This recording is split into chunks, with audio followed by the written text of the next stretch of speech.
All right, we're about to dive into a story that could completely flip everything you think you know about our ancient past, our myths, and even our own existence. We're talking about a cosmic family feud that might just be the secret engine behind all of human history. So let's just start with this one massive question. What if all those stories, the ones about powerful, warring gods that we've told for thousands of years, what if they weren't just myths? What if they were the actual, literal history of two brothers battling over the fate of an entire planet and, well, us? So, where does a story like this even begin? Well, it doesn't start with some grand divine plan. Nope.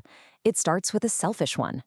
It all kicks off with a planetary crisis, and one very ambitious being who saw that crisis as the perfect cover for a personal power grab. And this, right here, this is the heart of the whole conflict.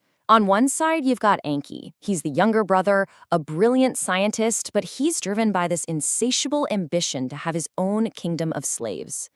On the other side is his older brother, Enlil.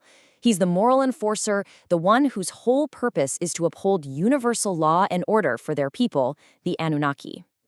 So, what lit the fuse on this whole family drama? It all started with a huge problem back home. The Anunnaki homeworld, Nibiru, was in big trouble. Its atmosphere was literally collapsing. Their scientists figured out the only solution was to come to Earth, mine a bunch of gold, and use it to patch up their planet. It was supposed to be a straightforward rescue mission, but Enki saw it as an opportunity. Now, check out how cleverly Enki played this. It was a three-step con. First, he quietly stirs up trouble and encourages his own Anunnaki miners to revolt. Classic problem reaction solution. Then he goes to the council and says, see, the only answer is to create a temporary, non-thinking slave race to do the work. But then behind everyone's back, he breaks all the rules and secretly engineers this new species with the ability to reproduce and, crucially, with Anunnaki DNA. Why? He wasn't building a workforce. He was building a kingdom. So, Enki's little scheme worked, at first. But what he created was a nightmare in the eyes of the Anunnaki Council. It was seen as a monstrous mistake, a threat so great that it demanded an absolutely terrifying solution. Yeah, this is a really key point to understand. Enki's creation, this first version of humanity, was considered an abomination. They might have looked like the Anunnaki, but they were missing their spirit, their moral compass. The council was terrified that this violent, savage species could become a cancerous infestation if it ever got off-world and spread through the universe. Now, the Anunnaki had a strict moral code against committing genocide, so they found a loophole. They knew that their home planet, Nibiru, on its next pass through the solar system would trigger massive, catastrophic floods on Earth. So they decided to just do nothing. Let nature take its course and wash away Enki's little problem. But Enki, there was no way he was going to let his future kingdom get wiped out. As the quote says, he completely defied the council's orders. He went behind their backs again, found a way to save a piece of his creation from the flood, and guaranteed their survival, setting the stage for the next, even bigger conflict. Okay, but saving them from the flood didn't actually solve the underlying problem. It just kicked the can down the road and escalated everything. This is where it gets really wild, because it leads to a full-blown trial in a galactic court with the very soul of humanity hanging in the balance. So, picture this. Humanity is literally on trial for its life. Arguing for the prosecution is a powerful reptilian being known as Satan. His argument? Just wipe them out, eradicate the threat for good. But then, stepping up to defend humanity is the last person you'd expect, Lord Enlil, the very brother whose job it was to punish Enki for breaking the rules in the first place. Satan's case was pretty brutal and straight to the point. He basically said that humanity was broken from the start. Morality, love, virtue, that's not something you can learn. It's either hardwired into your very being or it isn't. And in his view, for humanity, it just wasn't. They were a lost cause. But then Enlil comes back with this incredible defense. He argues that because of what his brother Enki did, humanity shares their DNA, and that means they possess a divine spark, a tiny seed of potential.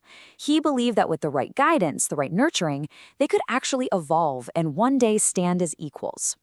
The council heard both sides and kind of saw the logic in both arguments, so they came up with a compromise.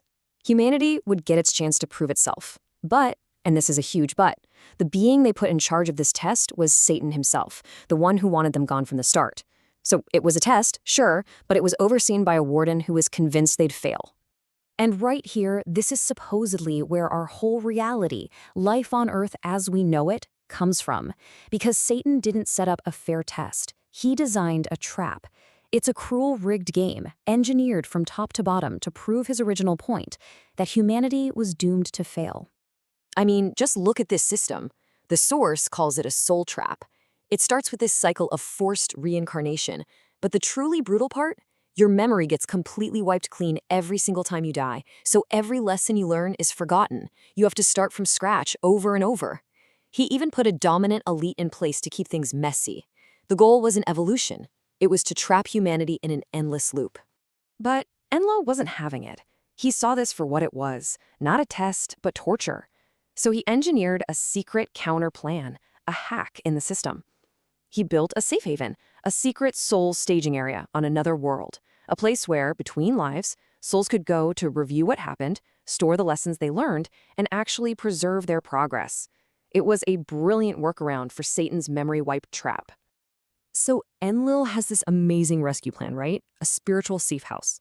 But there's one giant critical problem. The souls are stuck on Earth, inside Satan's prison. How in the world are they supposed to get from the prison to Enlil's sanctuary? He realized he couldn't win this fight from a distance. The system was just too rigged, the trap too perfect.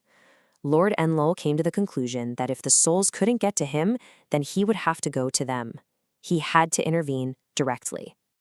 And this brings us to what might be the most shocking claim in this entire narrative. The figure we know as the Christ was, according to this story, an incarnation of Lord Enlil himself. His mission wasn't just to teach, it was a physical one, to crack open a pathway, a light tunnel that would finally allow human souls to escape Satan's reincarnation trap and get to safety.